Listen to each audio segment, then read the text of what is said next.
হয় চাওক এই মুহূৰ্তত মই উপস্থিত আছো খুমটাই বিধানসভা সমষ্টিৰ অন্তৰ্গত পূব মিছামৰা গ্ৰাম পঞ্চায়তৰ এই দক্ষিণ দলিজলীয়া গাঁৱত আৰু মই সহযোগী এটা পৰিৱেশ দেখুৱাব বিচাৰিছো। এয়া হৈছে গেলাবিল নদী আৰু গেলাবিল নদীৰ বাঢ়নী পানীৰ লগতে এই যি দক্ষিণ দলিজলীয়া গাঁৱলৈ অহা এইটো এটা মূল পথ। এই মূল পথটোত দেখা পোৱা গৈছে যি গেলাবিল নদী আছে, গেলাবিল নদীয়ে খহনীয়াত এই যি মূল পথ আছে, মূল পথটো ইতিমধ্যে নিশেষ হৈছে।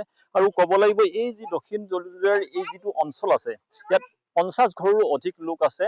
সেই লোকসকলৰ যাতায়াতৰ একমাত্ৰ পথটো হৈছে এই পথটি এতিয়া দেখিবলৈ পোৱা গৈছে। প্ৰতি বছৰে খহনীয়াৰ ফলত কিন্তু এই পথটি নিশেষ হৈ গৈছে। ইতিমধ্যে পথটি বন্ধ হৈ গৈছে আৰু কিছু অংশ আছে পথৰ দাঁতিত, সেই অংশ নিশেষ হৈ যোৱাৰ উপক্ৰম হৈছে। কিন্তু বৰ্তমানেও এই যি খহনীয়া ৰোধৰ ক্ষেত্ৰত অসমৰ যি দুৰ্যোগ ব্যৱস্থাপনা বিভাগ আছে বা জলসম্পদ বিভাগ আছে, জলসম্পদ বিভাগে কোনো ধৰণৰ পদক্ষেপ গ্ৰহণ কৰা নাই। স্থানীয় বিধায়ক মৃণাল শইকীয়াই এই অঞ্চলত পূৰ্বে পৰিদৰ্শন কৰিছিল যদিও বৰ্তমান পৰ্যন্ত কোনো ধৰণৰ ব্যৱস্থা গ্ৰহণ কৰা নাই, যাৰ ফলত এই যি অঞ্চল আছে সেই অঞ্চলৰ লোকসকলৰ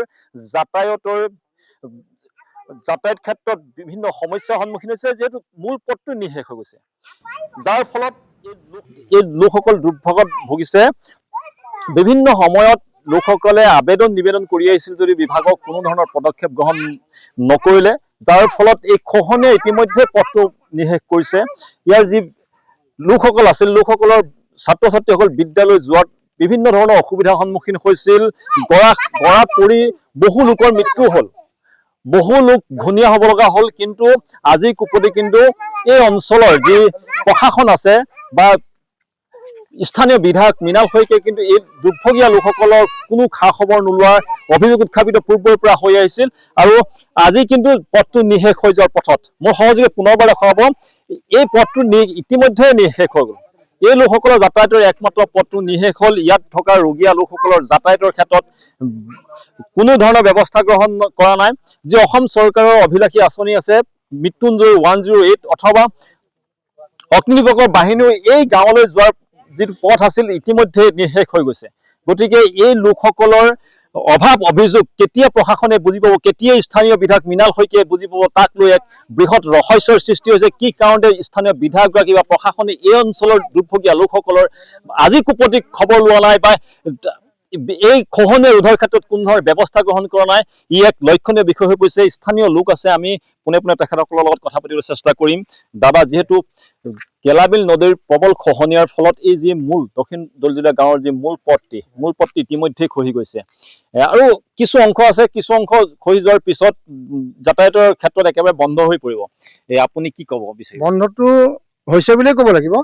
বন্ধটো যে পৰহিলৈকে যিটো অৱস্থা আছিলে ৰাস্তাটো নাই, এই মানুহবোৰক কৈ পেলাই অকণমান এখন ৰাস্তাটো লৈছোঁ। আৰু কিমান দিব মাটিটো? আচ্ছা, যিমানে দিব আমি পাব্লিকে বিচাৰিলে নিব পাৰোঁ, চৰকাৰ আহি পেলাই দিয়ক, চৰকাৰে মানুহক কিবা এটা সুবিধা কৰি দিব। আমি পাৰিম জানো সুবিধা কৰিব? আমিতো নোৱাৰোঁ। বিশেষকৈ এই গাঁওখন কি দক্ষিণ দলিজলীয়া গাঁও 2 নং ৱাৰ্ড, হাঁহচোৱা গাঁও আৰু আমাৰ দক্ষিণ দলিজলীয়া গাঁও, দুইখন গাঁৱলৈকে বোলে এটা ৱাৰ্ড হৈ আছে। এইটো মেইন ৰাস্তা হৈ আছে।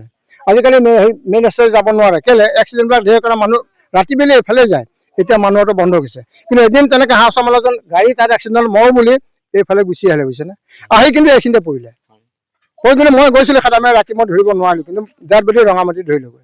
তাৰপিছতো তেতিয়া চৰকাৰে আহি নিজেও দেখিছে, DC ছাৰ আহিছে, SDC আহিছে, গোটেইখিনিয়ে আহিছে। প্ৰশাসন মানে মানুহ মৃত্যুৰ পিছতে প্ৰশাসন আহে, মৃত্যুৰ পিছত যেতিয়া খবৰ দিব তেতিয়া চাবলৈ আহিব, তাৰ আগত অহা নাই। স্থানীয় বিধায়কক আপোনালোকে আবেদন দিব নেকি? নহয়, বিধায়কক আমি গাঁৱৰ ৰাইজ হিচাপে গৈ আবেদন কৰিছিলোঁ। আজি এই বছৰ নাই কৰা, কিন্তু দেই তাৰ আগৰ বছৰো কৰিছোঁ। তেখেতে নিজেও ইয়াত প্ৰত্যক্ষ কৰিছিলে, কিন্তু তেখেত আজিলৈকে ইয়ালৈ অহা নাই বা কোনো এডভাইচ দিয়া নাই।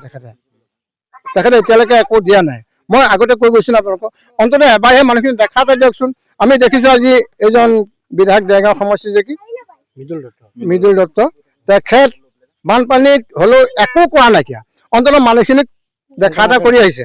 পানীত নামি আছে, আমাৰ পানীত নামিব নালাগে, গাড়ীৰ পৰাই নামিব নালাগে। আপোনাৰ গাড়ীৰ পৰা নামিছে নেকি? এইখিনি তেখেত আহি এইখিনি দেখা এটা কৰক, মানুহখিনিক সকাহ এটা দিয়কচোন, কিবা এটা দিয়ক।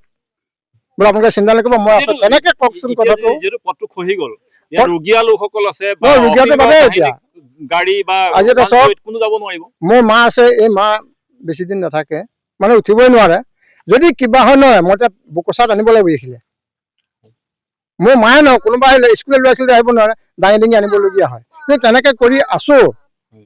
এতিয়া আপোনালোকক লগ পোৱা আমি ধন্যবাদ মানিছো, কেলে আপোনালোকে আহি যে আমাৰ কথাখিনি বুজ লৈছে, আমি যে ক'ব পাৰিছো অকণমান আমাৰ আত্মাত অকণমান শান্তি পাইছো এতিয়া সময়।